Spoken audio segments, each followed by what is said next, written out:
ଏହି ଭିଡିଓରେ ଆମେ ଶିଖିବା ଶାମୁକାରେ କ୍ଷୀର ପିଇବାର କୌଶଳ।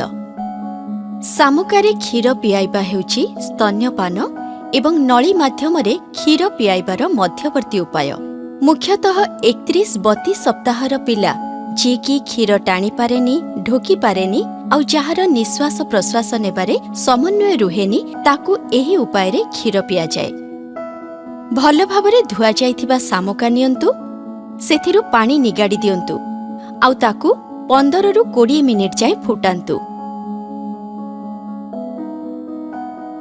ଗୋଟିଏ ପାତ୍ରରେ ଆବଶ୍ୟକୀୟ ପରିମାଣର କ୍ଷୀର ନିଅନ୍ତୁ।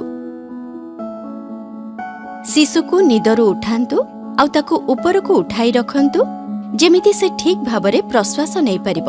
ବର୍ତ୍ତମାନ ଶାମୁକାରେ କ୍ଷୀର ନିଅନ୍ତୁ,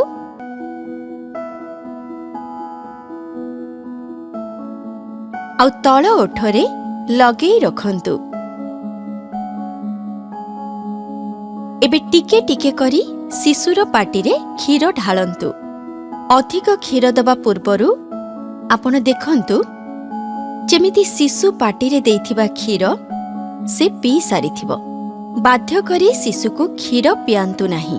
ଶିଶୁର ପେଟ ପୂରିଗଲା ପରେ ସେ ପାଟି ବନ୍ଦ କରିଦେବ ଓ ଅଧିକ କ୍ଷୀର ପିଇବାକୁ ଇଚ୍ଛା କରିବନି। ତାକୁ ଆଉ ବାଧ୍ୟ କରନ୍ତୁନି।